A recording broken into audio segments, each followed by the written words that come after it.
Attention is the most fragile and the most powerful resource you possess. In a world that feeds on your distractions, learning to govern your focus is not a luxury. It is an act of survival. Every notification that lights up on your screen, every interruption that bursts into your day, every impulse you follow without filter takes away a piece of your energy that will not return.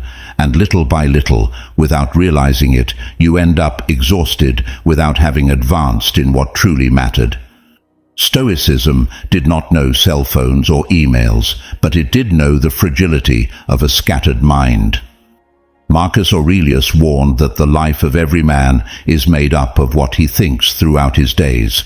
If you think in fragments, you will live in fragments. And if you learn to guard your attention, your whole life arranges itself around what you chose to look at with intention.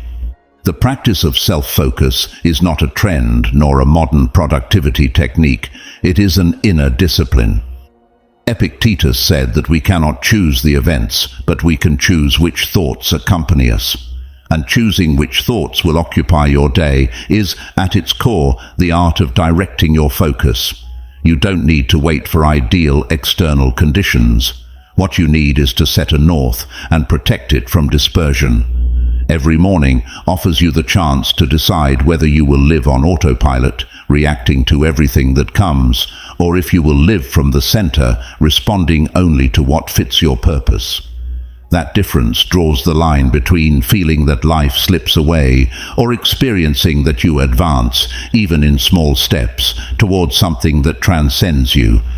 The problem is that we often believe attention is infinite, but it is not. Your mind is not an endless river of clarity. It is rather a limited glass that becomes murky if you fill it with sediments. Every distraction, every idle chat, every screen turned on without direction is a handful of dirt in that glass. By the end of the day, the water is cloudy and you wonder why you did not manage to do what was important. The answer is not in your talent or your intelligence, but in your ability to guard the purity of your focus. That is why every secret you will discover in this episode is a tool to clean that glass and fill it only with what truly serves you. Seneca affirmed that it is not that we have little time, but that we waste much. The same happens with attention. It is not that you lack the ability to concentrate, it is that you give it away to those who do not deserve it. And just as a wise person manages his goods with caution, he also manages his thoughts. Do not allow just anyone to steal your inner hours. Remember, what you consume with your eyes and ears becomes what inhabits your mind. If you let noise occupy your senses, noise will also become your inner voice. And if you choose to nourish your mind with clear ideas, with fertile silences, with aligned actions, that clarity will become your way of being in the world. Self-focus is not about locking yourself in a bubble, but about learning to distinguish what deserves my attention now, what does not. That question is what brings you back to the present and rescues you from inertia. Because the truth is that you cannot do everything, you cannot attend to everyone, you cannot be everywhere. Pretending you can is condemning yourself to live halfway in each place. Stoic wisdom does not seek for you to be omnipresent. It seeks for you to be whole in what you choose. And for that, each secret of this episode will be training, from defining your purpose upon waking to rewarding yourself with a virtuous rest at the end. Each secret is an invisible frontier that separates conscious life from dragged life. They are simple practices, but radical because they return the helm of your day to you. Do not expect a complex system nor an impossible manual. Expect brief, clear, and forceful reminders that you can apply starting today. True change does not happen in speeches, it happens in routines, and self-focus is not a promise of one day, it is an art cultivated every day. If you ever felt that time is not enough, that your goals fade, that you end up exhausted with the sensation of having run much and advanced little, this episode is for you. Here you will not find fleeting motivation nor sweet phrases to deceive yourself. Here you will receive the rawness of discipline that will allow you to cut off what scatters you and strengthen what centers you. The price is high. You will have to give up old comforts and small addictions, but the reward is greater. You will recover your ability to decide where you give your energy. Today begins a different training. It is not about learning to run faster, but about learning to walk straighter. It is not about filling your agenda with tasks, but about freeing space for the essential. It is not about impressing others, but about living with the intimate satisfaction of having been faithful to what you said you would do. Marcus Aurelius advised waking each morning with the disposition to face difficulty as a natural part of life. Applied to self-focus, that means interruptions will come, but you will decide how to respond. You will not control everything that happens, but you can control your standard of concentration. This journey of 10 Stoic secrets is a declaration. Your attention is not for sale. Your focus will no longer be a toy of distractions. From now on, each day can be a space to reaffirm your dignity, to live with intention, to protect what truly matters, and with each secret, you will discover that the power of your life does not lie in how many things you do, but in how much presence you put into what you choose to do. Stoicism reminds you that virtue is cultivated in the everyday, in the way you respond to noise, in the way you order your priorities, in the serenity with which you protect your purpose. Today you will learn to train that invisible muscle of self-focus, and when you manage to do it, you will not only have protected your productivity, you will have protected your whole life. Because a life without focus is a life lent to the whims of others, but a life with focus is a life that begins to write its own story. Before starting, I want you to declare your commitment by leaving in the comments, "From today, I protect my focus."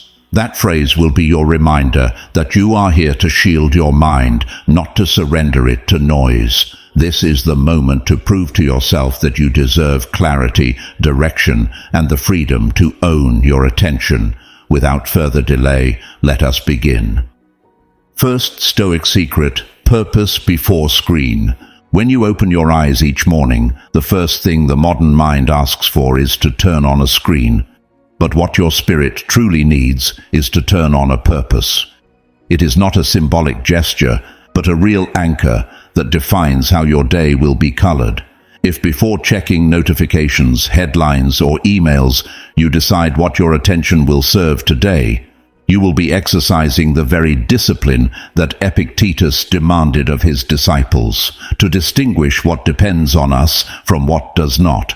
Your attention depends on you. Your intention depends on you. Your first sentence written in a notebook depends on you. And when you write it, life stops pushing you and you begin to guide it. Think of that line of purpose as a silent contract with yourself. It is not poetry to embellish the morning. It is a concrete compass. Writing, "Finish the report for client X," or "Prepare the pending conversation with my son," has more power than reviewing vague intentions in your mind like "make the most of the day." The precise verb brings your mind closer to action and reduces the space where laziness and doubt usually creep in. Seneca warned that for the one who does not know to which port he is sailing, no wind is favorable. That line written on paper is your port for today, a destination that guides all currents. When you turn it into a habit, you discover that the line written before the screen acts as a shield. The notifications still arrive, the messages still sound, the demands of others continue, but they no longer reach barren ground. They find prepared soil. Your compass reminds you what matters, and if you forget the direction, it is enough to reread the sentence to reconnect with your path. Marcus Aurelius, in his meditations, repeated to himself each morning what kind of people he was going to encounter that day. You can repeat to yourself what kind of work you are going to protect and what kind of presence you are going to uphold. The power of this practice does not lie in its difficulty, but in its consistency. Writing one line does not take more than a minute, but it has the strength of a foundation. Think of the difference between a house built on rock and one built on sand. The rock is that clear intention. The sand is the whim of impulse. Every morning you can choose whether you live on foundations or on assumptions. When the day gets difficult, the rock holds you up. When your spirit falters, the rock reminds you that the meaning was not lost, only clouded. It is not about seeking grandeur in the phrase. You don't need a brilliant maxim or a memorable slogan. A simple commitment is enough. Advance 2 pages of the manuscript. Walk 30 minutes with mindful attention.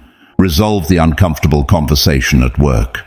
The size of the action matters less than the clarity. The mind needs concreteness to focus its strength. A vague sentence feeds distraction. A clear sentence awakens energy. Always remember that the smallest action, done with direction, surpasses the brightest plan that never comes to fruition. There will be mornings when you feel resistance. You will say, "Today I don't need to write anything, I already know what I have to do." That is precisely the moment to insist, because the act of writing is not just a reminder, it is a declaration of sovereignty. It is telling yourself, "I will not be a slave to the external flow, I will decide my internal flow." It is, in the words of the Stoics, an exercise of the hegemonikon, the governance of your ruling part. Do not wait to feel motivated. Write the line and motivation will come afterward. The order is not motivation first and action later, but action first and serenity afterward. At the end of the day, review that line. Ask yourself if you honored it. If you did not, do not fall into the trap of guilt, because guilt only paralyzes. Instead, learn. Perhaps the line was too ambitious. Perhaps it lacked a precise verb. Perhaps you forgot to read it in the middle of the day. Adjust the practice calmly.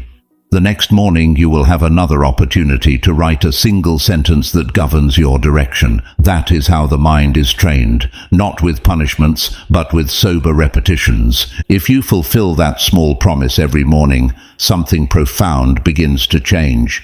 You start trusting yourself because you see that you are capable of deciding before the noise decides for you. Trust does not arise from great heroic victories, but from these micro-actions sustained over time. And when you trust your word, your dignity strengthens. You stop living scattered and begin to live aligned. As Epictetus said, "No one is free who is not master of himself." That mastery begins with choosing the first thing you write before looking at the screen. The beauty of this secret is that it does not require special conditions. It does not require money, advanced technology, or dependence on others. It only requires paper, a pencil, and a minute of sincerity. In that minute you decide what color your soul will be dyed for the day. If you let the screens decide, your soul is dyed with dispersion. If you decide, it is dyed with intention. And that simple change makes even an ordinary day become a meaningful day. Turn your notebook into a temple. No solemnity is needed, but respect is. Every line you write there is a seed. Some will sprout into immediate fruits, others will take weeks, but all remind you that you are not living adrift. You choose, you direct, and every day you confirm that choice, you are practicing the true freedom the Stoics defended. The freedom not to be dragged by noise, the freedom to begin your day from the center, the freedom to uphold your dignity in a single sentence, written with calm. Second Stoic secret, a non-negotiable commitment. Each day brings with it an avalanche of tasks, commitments, emails, messages, and distractions disguised as urgencies. In the midst of that storm, the secret of self-focus is not in doing everything, but in deciding what will be non-negotiable. A non-negotiable commitment means choosing one critical task, giving it a block of 60 to 90 minutes, and protecting that block as if it were a treasure. Nothing interrupts it, nothing displaces it, nothing reduces it to a mere wish. It is your daily sanctuary, your small citadel of concentration. Marcus Aurelius wrote that the worth of a man is measured by what he devotes himself to with full conviction. Your non-negotiable commitment is that measure, the testimony of what you chose to honor above the noise. The danger of dispersion is that the day can fill with motion without direction. You may spend hours answering messages, correcting minutiae, checking metrics, and feel as if you worked hard, when in reality you barely touch the essential. That is why the unshakable commitment is so valuable. It cuts through the illusion of productivity and returns strength to what matters. Seneca warned that we waste time on the superfluous and then complain that life is short. The non-negotiable block is a vaccine against that waste. You reserve it, you mark it, you announce it to your own mind, and then you fulfill it with calm. The ritual begins before execution. It is not enough to decide vaguely. You must prepare. The night before or in the first hour of the day, open your agenda and write precisely what task will be your commitment. Name it with a clear verb. Draft, record, analyze, resolve. Prepare the environment. Put the phone out of sight. Close unnecessary tabs. Silence notifications. Inform those who live with you, if needed, that you will be in shielded mode. That act of preparation is already a declaration of respect for your time. Epictetus taught that we should not enter the arena without having trained. In the same way, do not enter your block without having prepared it. During those shielded minutes, discipline means staying. Staying even when the impulse to check something else burns. Staying even when the anxiety of being disconnected arises. Staying even when your mind invents excuses. The muscle of attention is trained by returning again and again. Do not fight distraction. Observe it, breathe, and return. Each return is victory. Each time you choose to remain with the task, you break the chain of automatic impulses and affirm your freedom. Marcus Aurelius advised doing each act as if it were your last, without distraction, without complaint, without pretense. That spirit must guide your non-negotiable block. At the end, make a conscious closure. Stand up, walk, drink water, breathe deeply. Do not jump immediately to another activity as if nothing had happened. Recognize that you defended territory of value. That closure marks your mind that you fulfilled, and trust grows.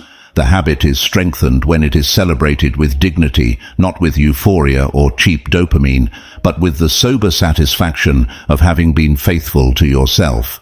That fidelity turns over time into deep trust. You know you can promise yourself something and keep it.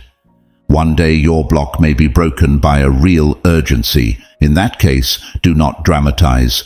Close, breathe, and reschedule. Non-negotiable does not mean rigid, it means priority. Life brings the unexpected, but if each day you secure at least one shielded block, the general direction of your life holds. Do not let one detour cancel the practice. Be patient and constant. Stoic wisdom teaches that we do not control circumstances, but we do control our response. Your response is to return to the commitment as soon as you can and hold it the next day. After weeks, you will notice a profound change. The day no longer feels like territory stolen by others, but like a journey with a solid center. Your results will speak. Projects advanced, decisions clarified, work delivered. But the most important will not be what is visible, but the serenity cultivated. Because the essence of this secret is not productivity, but the dignity of having lived according to your own word. Epictetus reminded us that freedom begins with not letting ourselves be carried away by what does not depend on us. When you shield your non-negotiable block, you affirm your freedom against modern chaos. Do not underestimate the power of this gesture. 1 hour of deep attention can equal entire days of dispersion. Do not seek to accumulate hours. Seek to cultivate integrity in that sacred span. Do it every day, even on difficult days, even on vacations, even in moments of fatigue. Continuity builds character, and when you look back, you will discover that your life changed not because of great revolutions, but because of the humble habit of honoring a daily, non-negotiable commitment. There lies your strength, there lies your dignity, there lies your freedom. Third Stoic secret: temporal boundaries. Time is not infinite, though our behavior often denies it. We act as if we had endless hours, as if the day were an elastic fabric that can be stretched at will. But in practice, every minute handed over to dispersion is a minute stolen from the essential. The clock, well used, is not an enemy, but an ally that protects the mind. Allowing the day to slip by without clear limits is to open the gates to distraction. Setting temporal boundaries is to raise walls that sustain attention. When everything is open, nothing closes. When you draw a beginning and an end, calm intensity appears. A block is not a prison, it is a shore. Knowing the stretch has an end reduces the anxiety of wanting to do everything at once and allows you to give your full presence to what you are doing. The temporal boundary is both a practical and a philosophical decision. Practical because it organizes your day into defined spaces that the mind recognizes and respects. Philosophical because it embodies the Stoic idea that our life is a limited set of acts, each with its own value, each worthy of being lived as if it were the last. Marcus Aurelius repeated to himself, "Don't waste any more time arguing about what a good man should be. Be one." Applied to time, it means don't waste hours thinking about when to begin or end. Set an hour, honor it, and fulfill that frame. Clarity frees energy, while vagueness consumes it. Define blocks according to your natural rhythms. If your mind is fresher in the morning, place your deep tasks there. If the afternoon is your energetic time, reserve that stretch. Temporal boundaries are not the same for everyone. They adapt to each person's biology and circumstances. The essential thing is that they exist.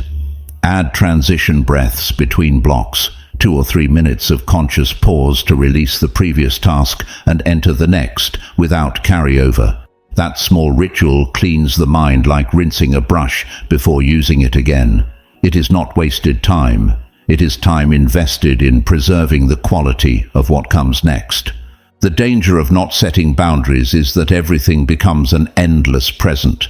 You check one message, then another, then a social feed, and when you look at the clock, 2 hours have passed. What happened? You lived without limits, and the absence of limits always costs emptiness. Seneca warned that we are not poor in time, but wasteful. Temporal boundaries are the most concrete way to stop wasting. Assign 15 minutes to emails, half an hour to calls, 90 minutes to the central task. This way, everything has its channel, and what doesn't fit is postponed or discarded. A common mistake is confusing temporal boundaries with rigidity. It is not about living with a tyrannical stopwatch, but about sustaining life with living frames. Just as a river flows better when it has banks, so too does the mind when it knows where each stretch begins and ends. A block can be moved if something unexpected arises, but it does not disappear. That realistic flexibility is what sustains the practice. If the boundary is broken, don't turn the break into defeat. Repair it in the moment.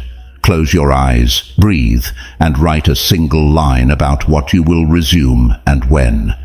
If you can't resume today, schedule the next available block. The important thing is that the frame exists again.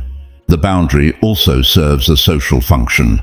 When you communicate clearly to your team, family, or colleagues what your concentration blocks are and what your response windows are, you reduce friction. You stop being a victim of constant interruptions and begin to train others to respect your time. And when the moment comes to attend to them, you do it with greater presence, because you know that space also has a beginning and an end. In this way, everyone benefits. The personal limit becomes a collective benefit. Do not forget that temporal boundaries include rest. They are not a resource only to work more, but to live better. If you don't delimit rest, work will invade it. If you don't delimit work, rest will dissolve into guilt and evasion. Boundaries balance both dimensions. Marcus Aurelius, in his nightly notes, exhorted himself to release the day with gratitude and prepare his mind for rest. We can imitate him by closing the day with a ritual that marks the limit. Shutting down the screen, noting what remains pending, giving thanks for what was advanced, and allowing the body to enter repose. In practice, temporal boundaries can take very simple forms. A timer on the desk, a soft alarm on your phone, a bell that rings. The important thing is that this sound or signal reminds you that the stretch has begun or ended. That external reminder reinforces the internal commitment. The mind adapts to cycles. By repeating them, the habit strengthens. Over time, you no longer need the reminder so much. The body knows that when you sit in that place and at that hour, a block begins, and the mind responds. There will be resistance. You will tell yourself that blocks cut inspiration, that you need total freedom. But the truth is the opposite. Freedom flourishes within a frame. The painter creates with intensity within the size of the canvas. The musician composes with limited notes. The writer concentrates on a chapter. Creativity thanks the limit because within it, it can play with seriousness. The unlimited produces dispersion. The bounded produces mastery. Seneca affirmed that he who disperses himself in everything devotes himself to nothing. Temporal boundaries are your answer to that temptation to take on everything while achieving nothing. After weeks of practice, you will notice a change in the texture of your days. You will no longer feel that time slips through your fingers like water.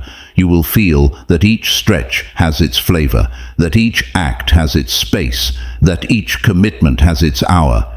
You will find yourself less anxious because you know what is pending has a place assigned. You will find yourself more serene because you trust that the day is not decided minute by minute, but sustained in blocks. And when you look back, you will see that those blocks built complete chapters of your life. Projects finished, relationships nurtured, lessons solidified. Marcus Aurelius often reminded himself that each act should be done as if it were the last, without distraction, without pretense, without complaint. Bring that phrase into your delimited minutes. Don't dramatize, decide. When the timer goes off, celebrate the integrity of the stretch, note the next action, and let go. Ending well is as important as beginning well. For he who doesn't know how to end carries guilt, and he who doesn't know how to begin carries indecision. Temporal boundaries train both virtues, the art of beginning with clarity and the art of ending with dignity. Over time, your whole life begins to resemble a score. There are intense measures and intentional silences. You conduct this music. It is not chance, it is not whim, it is a work in which each block has its place. Temporal boundaries do not reduce your freedom, they make it possible. They remind you that your time is finite and that each minute given with awareness is a minute gained from dispersion. Play with your time like a patient master. Delimit, respect, adjust, and return. Thus, day by day, you will turn your day into a work of full attention, where each block is a brick sustaining the house of your life. Fourth Stoic secret, routing ritual. Every transition in your day is a threshold, and most of us cross it unconsciously. We move from one task to another without closing or opening anything, carrying the residue of the previous one and anxiety for the next. The result is a saturated mind that is never fully present. The routing ritual corrects this dispersion. Before each block of work or focus, breathe for 30 seconds, name your intention, and start immediately. It seems simple, almost trivial, but in that minimal pause lies immense power. It is the moment when autopilot stops and your will regains control. Marcus Aurelius reminded that the soul is dyed by the color of its thoughts. With a brief ritual, you can choose the shade with which the next hour will be dyed. Breathing for 30 seconds is not losing time, it is gaining clarity. It is inviting the body to release accumulated tension and to prepare a clean ground. Epictetus taught that impressions come to us at every instant, but what matters is the assent we give them. Breathing before beginning a block is the practical way of denying assent to noise and granting it to intention.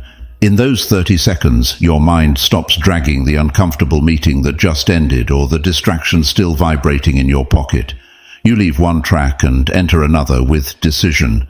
Naming the intention is the second pillar. It is not enough to want to focus. You must say it softly, or at least formulate it clearly in your mind. I am going to write the missing pages. I am going to prepare the proposal calmly. I am going to review this client's data. When intention is named, it becomes real, because language not only describes, it also orders. Seneca affirmed that what we think shapes our life. Saying it in words reinforces that shape. The mind, hearing its own declaration, understands that it is no longer in the terrain of the vague, but in the terrain of commitment. The third step is to begin immediately. Do not prolong the transition. The ritual is not an excuse to postpone, but a springboard into action. 30 seconds of breathing, 1 sentence of intention, and immediately the first microaction. Open the file, write the first line, make the first call, move the first data. If you leave a gap between ritual and action, the mind infiltrates with excuses. The strength of the ritual is in its immediacy. It is like lighting a match. If you do not apply it at once, the flame goes out. It is worth understanding that this ritual is training the mind not to drag inertia. In a world saturated with stimuli, we spend much of the day in transition, from app to app, from conversation to conversation, from thought to thought. Without ritual, all those transitions wear us down. With ritual, each transition becomes rebirth. By practicing it constantly, you transform the quality of your blocks. It does not matter if the block lasts 15 minutes or 2 hours. What matters is that you enter it with renewed presence. This ritual also teaches humility. To recognize that we need a bridge to focus is to accept our vulnerability. The mind does not concentrate by decree, it concentrates with practice. The Stoics never denied the difficulty of human nature. On the contrary, they assumed it as training ground. The rooting ritual is that daily gym, a space where you recognize your tendency to scatter and correct it with a brief, silent, sober gesture. With time, the ritual becomes an emotional anchor. Your body and mind associate breathing and intention with the beginning of focus. Like an athlete hearing the starting gun, like a musician tuning his instrument, you learn to enter deep state with a minimal gesture. That repetition creates a virtuous conditioning. The pause and the phrase are enough for the mind to understand it is time to focus. Thus, what began as conscious discipline becomes natural habit. There will be times when you underestimate it. You will think there is no need to breathe, that it is enough to throw yourself into the task. And it may work for a while, but the quality will not be the same. Without the ritual, you enter with noise. With the ritual, you enter with silence. The difference is seen in the serenity you sustain during the block, in the patience with which you face obstacles, in the clarity with which you close at the end. The ritual is not a luxury, it is the invisible basis of your consistency. Integrate this gesture also in areas outside work. Before an important conversation, breathe and say to yourself, "I will listen calmly." Before going out to train, breathe and say, "I will care for my body with dignity." Before a moment of leisure, breathe and say, "I will enjoy without guilt." Thus, the ritual ceases to be just a productivity tool and becomes an art of living. Every threshold of the day is an opportunity to choose how to enter, and every time you choose, you reinforce your freedom. The secret of the rooting ritual is its simplicity. You do not need a complex manual. You do not need sophisticated technology. You only need awareness and will. But that simplicity is deceptive.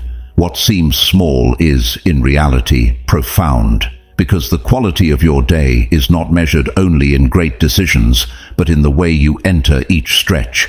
And when each entry is conscious, the entire day fills with presence. Marcus Aurelius, writing for himself, repeated brief reminders, almost like mantras. He did not do it to sound inspired, but to train the mind.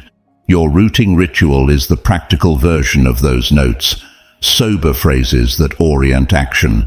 Practice it every day, as many times as blocks you have. Breathe, name, begin. That triptych will become your shield against dispersion and your key to clarity. Over the months, you will discover this ritual is much more than a technique. It is a philosophy in action. It teaches you that life is not changed all at once, it is changed in every transition. It reminds you that the great is sustained in the small, that dignity is built with seemingly humble gestures.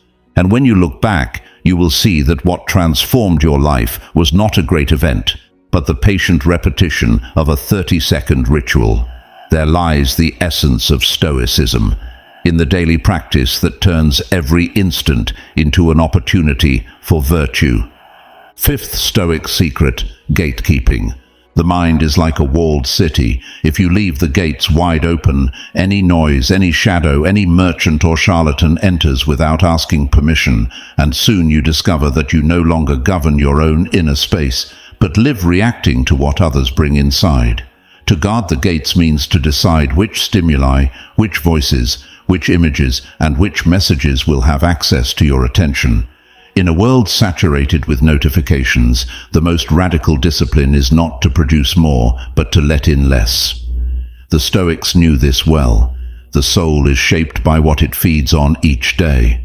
If you nourish your spirit with noise, your spirit becomes noise. If you nourish it with clarity, it becomes clear. The concrete practice is simple to describe, though difficult to sustain. Establish fixed windows to check email, messaging, or social networks, and outside those windows remain unavailable. You are not a slave to immediacy. The urgency others feel does not have to become yours. Seneca warned that he who lives pending on everyone does not live for himself. When you decide you will only check messages at certain hours, you do not become irresponsible, you become master of your day. Deep work and a full life require walls. Without walls, any stimulus invades. With walls, the essential flourishes. Think about how your energy changes depending on what you consume first in the day. If your initial entry is a torrent of chaotic news or aggressive comments, your mood loads with anxiety. If instead your entry is a short reading, a reflection, a line written in your notebook, your day takes on another color. Marcus Aurelius began his mornings reminding himself that he would meet with ill-tempered, ungrateful, unjust people. That was his way of preparing for the entry of the day. You can do the same. Anticipate what will come in and decide how you will meet it. Guarding the gate is about anticipating and filtering, not letting chance decide. Many think filtering information means losing opportunities, but what you really lose by not filtering is your life. Every minute given to irrelevant stimuli is one less minute for what you say you value. Guarding the gates is not shutting yourself off from the world, it is discerning what deserves your attention and what does not. Epictetus reminded that we do not control what happens, but we do control the judgment we make of it. And judgment begins by deciding what we allow in first place. It is not the same to open the door to a chaotic crowd as to let in only what brings value. Try it for a week. Define 3 moments to check messages: mid-morning, mid-afternoon, before closing the day. The rest of the time, block notifications, put the phone out of sight. At first, you will feel anxiety, the fear of missing something, the syndrome of immediacy, but soon you will discover the opposite. You did not lose anything essential, and you gained hours of clarity. What was urgent for others almost never required your immediate response, and what was truly important always finds its way to you. Gatekeeping also applies to your physical environment. What objects surround your desk? What noises leak into your space? What conversations do you hear in the background? Each of those stimuli is an entry-consuming part of your focus. Tidying your space is not aesthetics, it is defense. A clean desk reduces distractions. A serene environment facilitates concentration. Seneca recommended living simply and without excess. Translated to work, it means reducing unnecessary entries that saturate your mind. Another crucial area is social media. There, each screen scroll is another entry, designed not to inform you, but to keep you hooked. Guarding the gates in this terrain requires courage. It means limiting time, silencing the irrelevant, unfollowing accounts that feed envy or anxiety, and consciously choosing what content nourishes your mood. Freedom does not consist in opening every door, but in choosing which ones remain closed. As Marcus Aurelius said, true freedom consists in doing the right thing with what is in your power. And what is in your power is to filter what enters your life. There will be those who accuse you of being isolated or distant for not being always available. But total availability is a form of slavery. By guarding your gates, you do not distance yourself from others. You draw closer more integrally when you choose to respond, because the quality of your presence increases when your mind is not saturated. Being truly with someone requires having filtered the noise beforehand. Thus, every interaction ceases to be a superficial exchange and becomes an authentic encounter. Over time, you will notice a profound change. Your mind will feel lighter, your emotions more stable, your decisions firmer. Gatekeeping not only protects your productivity, it protects your soul. It is a practice of dignity. Not everyone deserves access to your attention. And when you decide that every day, you reaffirm that your life belongs to you. As the Stoics taught, you are not responsible for what others think or do, but you are responsible for how you care for your inner part. To care for the gates is to care for your peace, and to care for your peace is to care for your life. When you live scattered, it is not you who governs your life. It is notifications, the urgencies of others, and the anxiety of never finishing anything. It is moving from one thing to another without direction, with a tired mind and an empty heart. And if you do nothing, that dispersion becomes your routine, your identity, the way you waste each day. That is why subscribing is no minor gesture. It is a declaration of defense. Here you will receive every week Stoic reminders and tools to fortify your mind, protect your focus, and train the clarity that will allow you to live with direction. You will not find noise or hollow promises. You will find practices that turn attention into your greatest strength. Not subscribing means continuing to hand your life over to the trivial, letting others decide for you what to think about, allowing your purpose to dissolve in distractions. Subscribing means having a refuge where you will remember that focus is trained, that serenity is built, and that your dignity begins with how you use your attention. If you recognize those leaks in yourself, do not ignore them. Dispersion is not defeated with good intentions, it is defeated with decisions. This is one of them. Do it now. Subscribe. Because each episode may be exactly that word, that strategy, that teaching that prevents you from getting lost in the noise again. Your life was not made to dissolve in distractions. It was made to concentrate on the essential and to live with clarity and virtue. Sixth, Stoic secret. Remove visible friction. Most of our distractions do not come from great crises, but from small everyday frictions that seem insignificant and yet erode consistency. A phone on the table, a pile of mixed papers, a cluttered desk, an uncomfortable chair. Each element out of place is an invitation to drift. The Stoics insisted on the importance of preparation for virtue. Just as the soldier cleans his sword before battle, one who seeks to protect attention must clean the field where he works. Removing visible friction is not perfectionism, it is strategy. It means anticipating which things will distract or tire you and removing them before they become obstacles. The phone is the greatest thief of focus in our time. Even if you silence it, its mere presence in your field of vision activates the mind. Modern studies show that simply having it on the table is enough to fragment your attention. That is why the advice is radical and sober. Keep it in another room, place it out of sight. In doing so, you are not punishing yourself, you are freeing mental space. Epictetus taught that we are not disturbed by things, but by the opinions we have of them.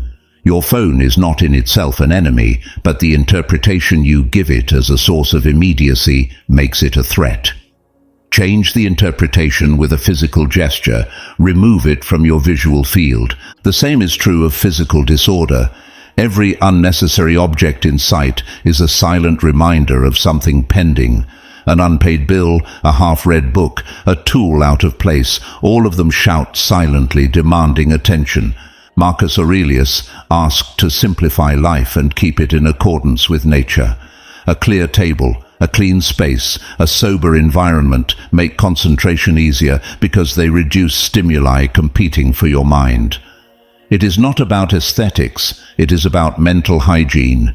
To order your space is to order your interior. Preparing materials is also about removing friction. If you are going to write, have the document open and notes at hand. If you are going to train, have clothes and shoes ready. If you are going to cook, prepare the ingredients. Every minute spent looking for what is missing is a crack where energy escapes. Seneca warned that we waste much time on trifles. Preventing those losses is an act of respect toward your own day. A smooth start reinforces consistency. A clumsy start erodes it. The uncomfortable chair, inadequate light, unnecessary noise are frictions not perceived immediately, but which wear you down over time. In caring for your physical environment, you are not being delicate, you are being strategic. An uncomfortable body generates a restless mind. Stoicism is not indifference to the physical, it is rational use of the physical. If you can improve your environment to better sustain your virtue, do so. Removing visible frictions is cultivating the ground so that the seed of focus grows without weeds. It is also wise to review your digital environments. Scattered app icons, too many open tabs, unsorted files, all are invisible frictions that become visible when you try to concentrate. Close, order, simplify. Leave only what belongs to the current block on the screen. Every unnecessary click feeds dispersion. Digital sobriety is part of Stoic sobriety. You do not need to adorn your virtual desk with flashy stimuli. You need clarity. And clarity is achieved by eliminating the superfluous. This secret also teaches the importance of pre-rituals. Before beginning a block, take a few minutes to remove what does not belong to the present. It is both a symbolic and practical act of cleansing. Just as the ancients lit lamps before nightfall to illuminate the house, you can light your block by removing what is unnecessary. Repeating that gesture trains your mind. Each time you clear, your attention understands that it is time to work with serenity. Some will say that this care is exaggerated, that what matters is willpower and not the environment. But the Stoics were realists. They recognized that the soul is influenced by what surrounds it. It is not enough to have will, you must make it easier. Marcus Aurelius wrote that it is foolish to be angry at the fig tree because it produces figs. In the same way, it is foolish to be angry at yourself for being distracted if the table is full of traps. Change the environment, and the mind will have fewer reasons to stray. Removing visible frictions does not guarantee perfection, but it multiplies your chances of success. It allows you to spend your energy on what matters, not on resisting temptations. Over time, you will discover that serenity does not come only from great philosophical decisions, but from these small material corrections. A phone out of sight, a clear desk, a prepared environment, humble details that sustain the greatness of your purpose. Seneca reminded that the happy life does not depend on abundance, but on the ordering of the soul, and that ordering begins by removing what is unnecessary. Make this secret a daily habit. Before beginning any important task, look around and ask yourself, what friction can I remove right now? Do it without delay. That repeated gesture becomes discipline, and discipline becomes character. Over time, your environment will be an ally and not an obstacle, and your mind will be freer to dedicate itself to what truly matters. That is what applied Stoic wisdom consists of, recognizing that even material details, well cared for, are tools to live with dignity and focus. Seventh, Stoic secret, language of action. The language we use each day does not just describe our reality, it also creates it. The words with which we define our tasks, our commitments, and our intentions largely determine the quality of our actions. Saying, "Someday I will do this," is not the same as saying, "Today I will write this page." Saying, I have to put my life in order, is not the same as saying, this afternoon I will call to resolve this pending debt. The language of action is concrete, direct, without embellishments that postpone the inevitable. The Stoics knew this. Virtue is not theory, it is praxis. Marcus Aurelius insisted on not wasting time discussing what the good is, but on doing it. Likewise, our mind must learn to speak in verbs that imply real movement. A common mistake is to wrap our tasks in nebulous words. We talk about starting a project, getting more organized, being more productive. These are abstract expressions that make us feel busy but take us nowhere. The language of action requires replacing them with concrete verbs: write, clean, deliver, send, record, study, train. Epictetus taught that we do not control fame or recognition, but we do control the act of making an effort in what depends on us. Naming those actions precisely is a way to remind the mind of what is truly within our power. Seneca complained that many get lost in grand plans while neglecting what they can do in the present. And he was right. While we dream of abstract goals, life passes by. The language of action cuts through that illusion. It does not say, someday I will travel to write a book. It says, today I will write 3 pages. It does not say, I want to improve my health. It says, tomorrow at 8 I will go for a 30-minute walk. When language becomes concrete, action becomes inevitable. Words stop being smoke and turn into stepping stones. This secret also trains the relationship between mind and body. When your mind formulates concrete verbs, your body understands what it must do. Ambiguity generates paralysis. Precision generates movement. Think of the difference between saying, I must organize my work, and saying, I will open the folder, sort the documents, and send the 3 most urgent ones. In the first case, your mind drowns in vagueness. In the second, it finds clear direction. Marcus Aurelius repeated that the perfection of each man lies in doing the present task with justice, attention, and without distraction. Naming the task with concrete verbs is the first way of paying attention. To cultivate this language, keep a written record.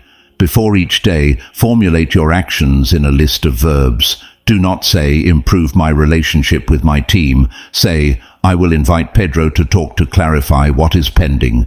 Do not say, learn English. Say, today I will study 20 minutes of chapter 2. Do not say, take care of my health. Say, I will buy fresh fruit this afternoon. This practice, repeated every day, trains your mind to think concretely. And when you think concretely, acting becomes much simpler. The language of action is also medicine against procrastination. The mind postpones what it does not understand clearly. If your goal is vague, your brain finds excuses to delay it. On the other hand, when you say, I will write the introduction of the report, resistance decreases because the task is visible and achievable. Epictetus stated that difficulty does not lie in things, but in our opinion about them. By translating each task into a clear verb, you change your opinion from something overwhelming to something manageable. What is big becomes small. What is impossible becomes possible. Do not forget that this language also shapes your emotions. Saying, I must, carries weight and guilt. Saying, I choose, carries freedom and dignity. Saying, I want to try, opens the door to doubt. Saying, I will do, opens the door to action. Seneca advised living as if each day were a complete life. What life do you want to live today? One of diffuse attempts or one of concrete actions?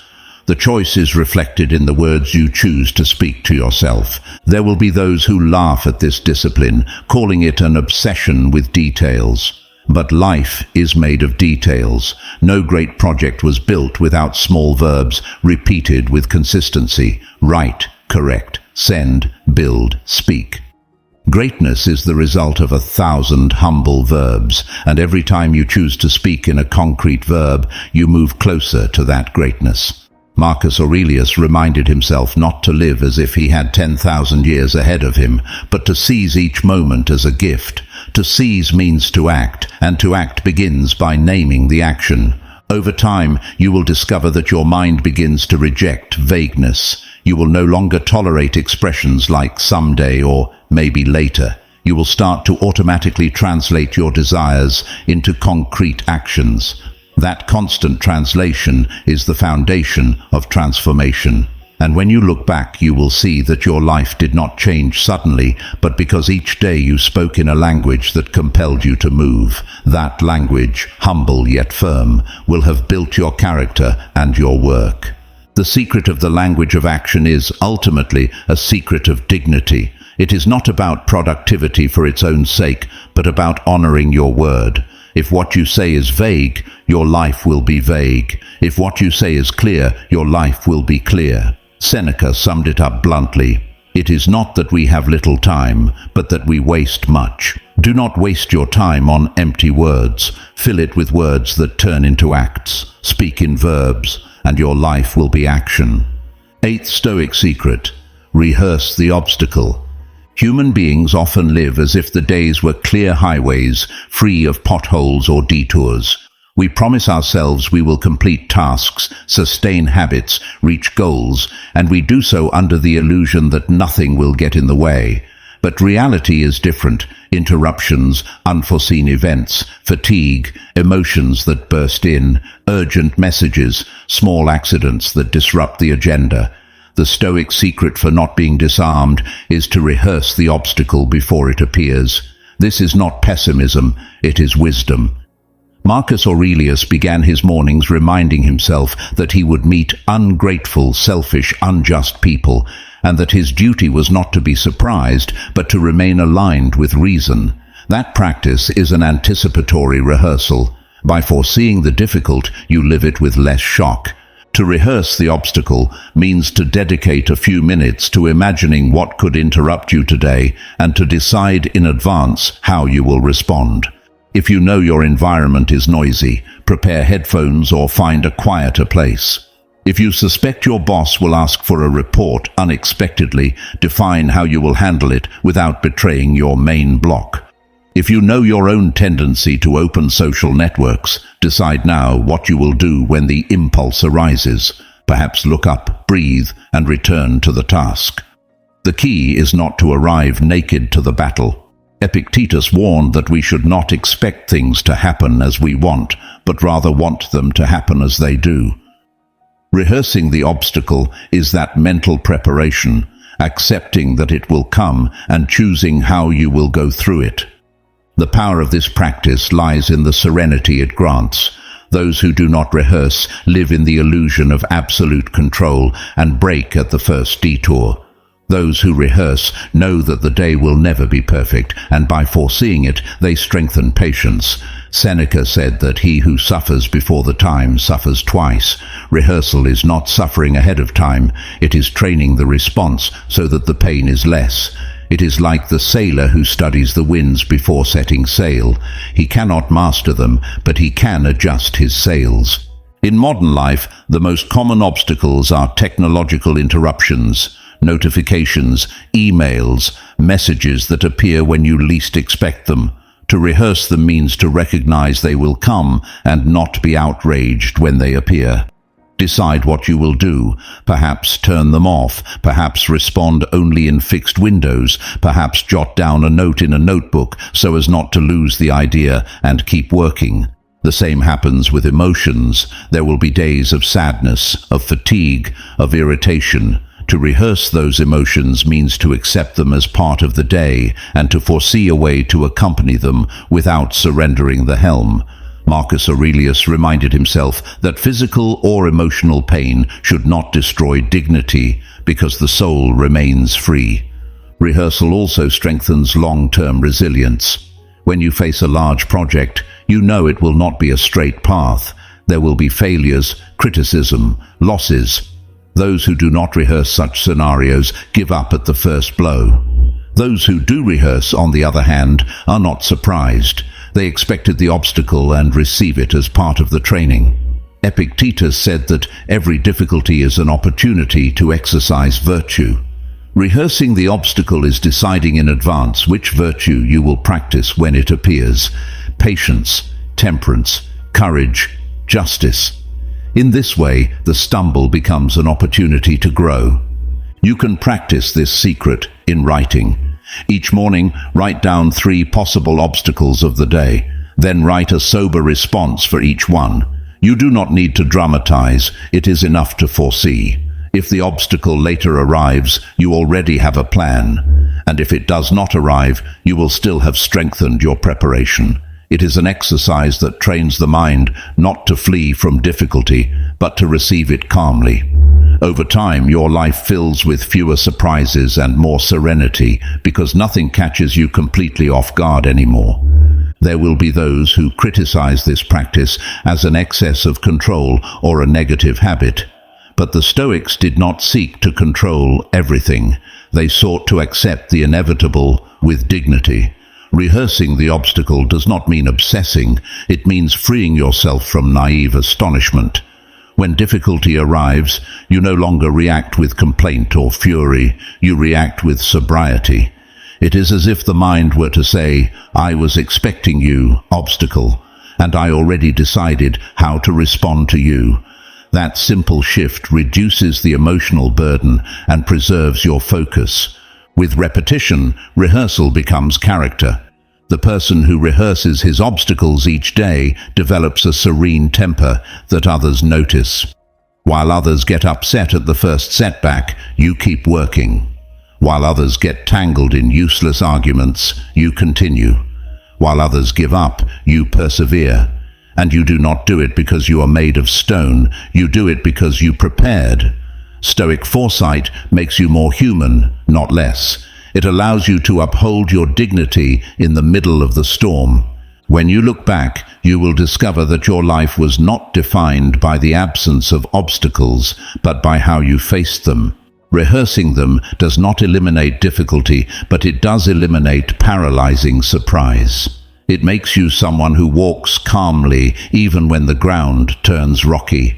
And that is the heart of Stoic philosophy, to live not expecting a path without bumps, but with the certainty that each bump can be an opportunity for virtue. 9th Stoic secret, closure with evidence.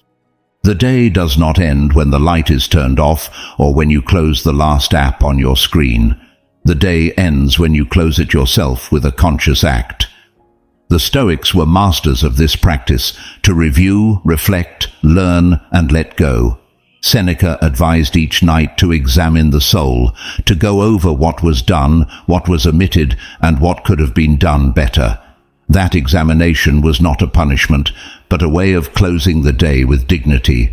Closure with evidence consists of concretely recording what you accomplished, what was left pending, and what the next action will be.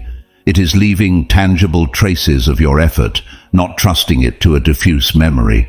Writing down your progress turns the invisible into the visible. Writing, "Today I finished the report. Today I dedicated 60 minutes to full concentration. Today I spoke calmly in the midst of conflict," shows your mind that the effort did not vanish, that there is proof of your consistency. Marcus Aurelius wrote in his Meditations as one who leaves record for himself of what he learned during the day. Your daily notes serve the same function. They make the virtue you practiced tangible. No matter how small your actions may seem, when you record them, they reveal a solid path. Closure also includes writing down the next action. Many times we drag anxiety because we do not know how to pick up tomorrow what we left unfinished today. By writing down one concrete step to continue, you ease that burden. Send the draft to the client. Review Chapter 3. Call John to define the agreement. These phrases free the mind from having to remember and give it rest. Epictetus taught that we must care for our rational part and not overload it with what does not belong to it. Writing down the next action is an act of compassion toward your mind. This is not about drafting long reports or writing pages and pages. A simple notebook or a brief document is enough. The key is consistency. Each night, before sleeping or at the end of your workday, dedicate a few minutes to writing. The habit not only creates a record of your life, it also builds trust in your word. You see with your own eyes that you advance, that you keep your promises, that you try again. This written evidence combats the illusion of stagnation, because the mind, without records, exaggerates failures and minimizes achievements. Paper, in contrast, keeps the true proportion. Closure with evidence is also an opportunity for gratitude. You can write not only what you did, but also what you received, a conversation that enriched you, a moment of calm, a lesson learned. Marcus Aurelius, in the midst of wars and tensions, expressed gratitude to his teachers, his relatives, those who had instructed him in virtues. You too can close the day by giving thanks for what sustained you. That written gratitude teaches you not to take the small daily blessings for granted.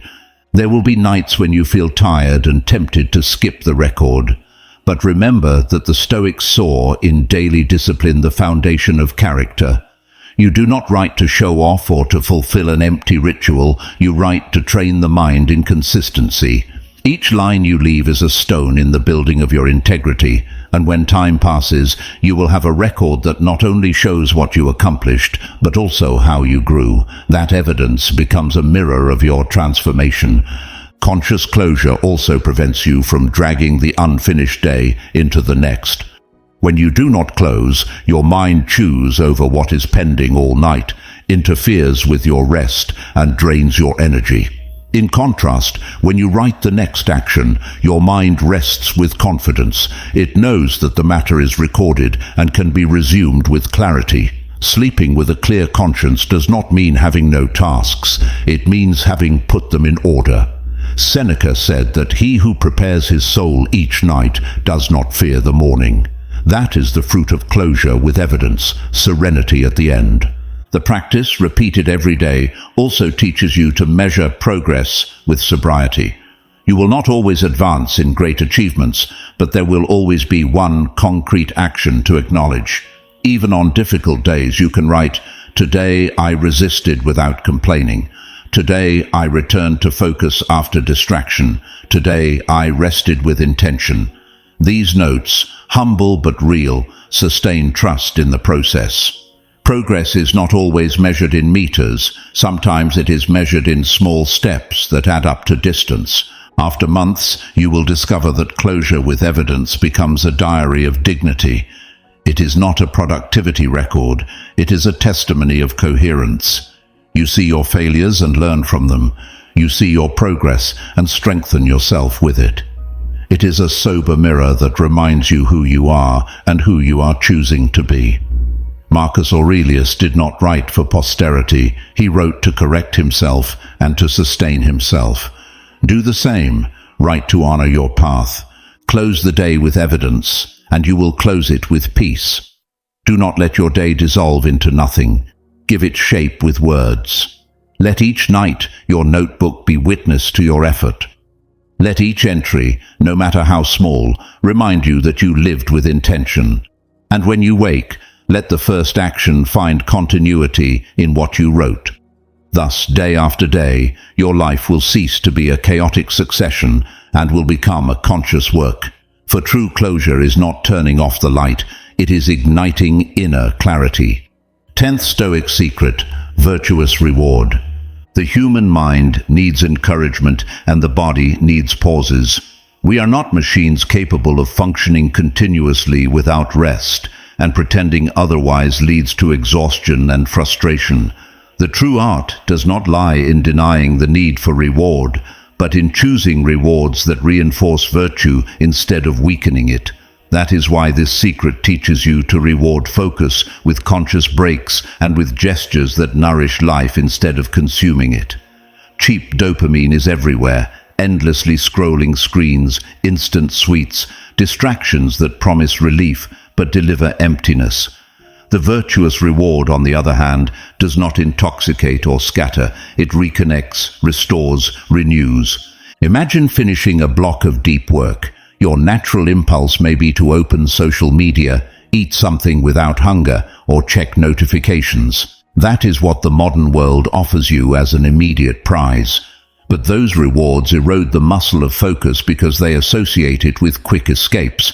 Instead, you can choose to walk a few minutes outdoors, drink water calmly, breathe consciously, listen to serene music, or simply look at the sky.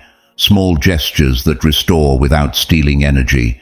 Marcus Aurelius often withdrew to contemplate nature, even in the midst of military campaigns, to recover clarity. That is the essence of the virtuous reward, not to escape, but to reroute. Seneca warned that pleasures without measure end up becoming chains. Rest, which should be relief, turns into dependence when we seek it in excess. Eating without control, consuming hours of passive leisure, surrendering to endless distraction, those are rewards that seem to give but ultimately take away. The virtuous reward, on the other hand, maintains proportion. It does not need to be long or spectacular, it just needs to be conscious and aligned with your purpose. 15 minutes of walking can revitalize more than 2 hours of digital consumption. The measure is not in the quantity, but in the quality of the attention with which you live that rest. Choose rewards that reinforce your identity. If you are cultivating discipline, reward your effort with a moment of silence that reminds you your worth lies in mastering yourself. If you are strengthening bonds, reward the completed block by sharing a meaningful conversation. If you are working in creativity, gift yourself a brief time of aesthetic contemplation.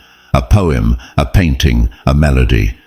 Epictetus taught that freedom consists in choosing what is within your power. It is also within your power to choose rewards that do not drag you down, but strengthen you. Over time, your mind will begin to associate focus with a chain of positive and sober experiences. You will work with attention, close a block, and receive a break that does not destroy what was gained, but multiplies it. That association creates a virtuous cycle. You will not need to punish yourself to stay focused, nor force yourself with violence. You will know that on the other side of effort awaits a dignified pause. That dignity nurtures consistency much more than any inner whip. Discipline flourishes when accompanied by care, not when sustained only by rigor. The virtuous reward also educates your relationship with pleasure. The Stoics did not deny pleasure, they placed it in its rightful place.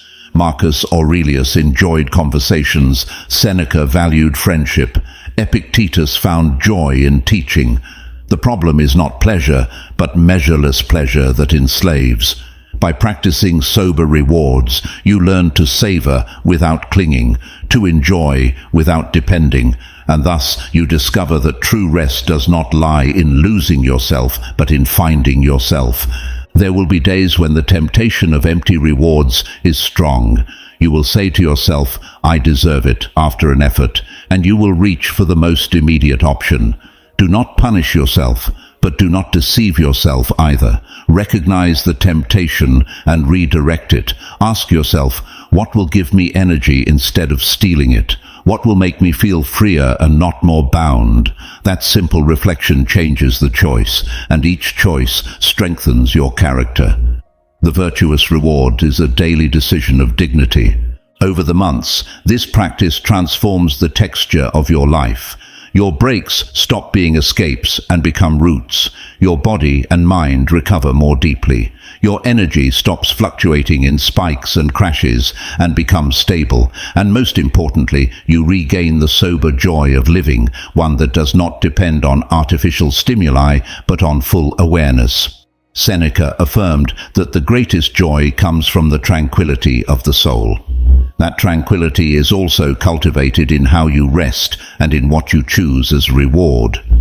Looking back, you will discover that not only did you work with focus, but you also rested with virtue, that your life was filled with small but luminous pauses, that your attention did not break into 1,000 fragments, but held steady in healthy cycles. And you will understand that the secret was not in eliminating the need for rest, but in honoring it the right way. The virtuous reward is the other side of focus. Without it, discipline wears out. With it, discipline becomes constant joy.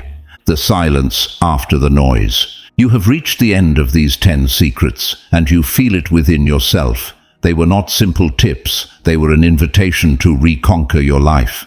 Each secret was a reminder that focus is not a passing technique, but the marrow of your dignity. You have seen that the day can be lived in two ways, like an animal that reacts to every stimulus, or like a human being who calmly and clearly chooses what deserves attention. That choice defines your destiny. Marcus Aurelius wrote it firmly. The quality of your life depends on the quality of your thoughts, and your thoughts depend on what you decide to let in. Look back for a moment and recall what you have crossed with me on this journey. You learned that beginning the day with purpose before turning on a screen changes the texture of your hours. You discovered that a non-negotiable commitment sustains the spine of your time. You understood that temporal boundaries protect your concentration like solid walls. You explored the power of the rooting ritual, that brief breath that turns distraction into presence. You realized that guarding your entries is not isolation, but sovereignty. You saw that removing visible friction transforms your environment into an ally. You tested how the language of action turns vagueness into real movement. You rehearsed obstacles before they arrived, gaining composure. You closed your day with evidence so it wouldn't remain unfinished. And you ended by rewarding yourself with virtuous pauses that don't break your discipline but honor it. All this, woven together, forms a practical philosophy for protecting your mind in a world designed to break it. Now imagine the opposite. Waking up each day without intention, giving your first glance to the screen, letting any message or rumor tear you off your path, running after the urgencies of others, ending exhausted without knowing where your hours went, going to sleep with the sense of having been alive and yet not having lived anything of your own. That is the destiny of one who does not protect focus. One day after another dissolves into noise until the entire life becomes noise. Seneca warned clearly, it is not that we have little time, but that we waste it on what does not matter. You are not here by accident. You are here because something inside you rebelled against that invisible slavery, because you know you did not come into the world to be a hostage of notifications or to give your best hours away to the trivial. You came to cultivate character, to shape your soul, to live with direction. And each secret you have listened to is a weapon against dispersion, a compass for your day, an invitation to reclaim what is already yours, your time, your mind, your dignity. But listen well, this path cannot be sustained alone. The world's noise is too loud to face without constant reminders. That is why I speak to you plainly. Subscribe to this podcast. Do not do it as someone who presses just another button. Do it as someone who signs a pact with themselves. That gesture will be your anchor. Each week you will have here a reminder, a voice bringing you back to center when the tide tries to pull you away. Subscribing is deciding that your life will no longer be governed by inertia. It is weaving a thread that, week after week, reinforces your freedom. Imagine it. Each episode will be like a companion appearing in your day to remind you that you can breathe again, that you can choose, that you can focus. You will not find empty phrases or distractions disguised as help. You will find concrete tools, timeless principles, the wisdom of Marcus Aurelius, Seneca, and Epictetus translated into your daily life. That is the promise. Not noise, but clarity. Not escape, but practice. Not theory, but virtue embodied. Perhaps you think, I can try alone. And yes, you can. But ask yourself, how much has it cost you to sustain focus without support? How many times did you swear to change and the noise won again? Subscribing is your way of saying enough. It is your way of fortifying your path with constant reminders, of surrounding yourself with discipline and not distraction. No one builds character in total isolation. Even the Stoics wrote to themselves, like Marcus Aurelius in his Meditations, to have a companion along the way. Here you will have that companion every week, in your ear and in your conscience. Not subscribing means falling back into the same cycle, starting motivated, getting distracted after a few hours, arriving at night with a sense of emptiness, repeating. Subscribing means taking a firm step, ensuring that the voice of Stoicism, the voice of focus, the voice of clarity is present when you most need it. It is choosing not just to listen once, but to train yourself constantly. Do it now, not tomorrow, not later, not when I have time. Time never abounds, it always slips away. And that is the trap that keeps you stagnant. Do it while your mind is awake, while your soul still burns with the truth of what you have heard. Subscribe and commit to a life where each day opens with purpose and closes with evidence, where your rewards are not chains but sources of freedom, where noise no longer steals your life. Because in the end, protecting your focus is not advice, it is a way of existing.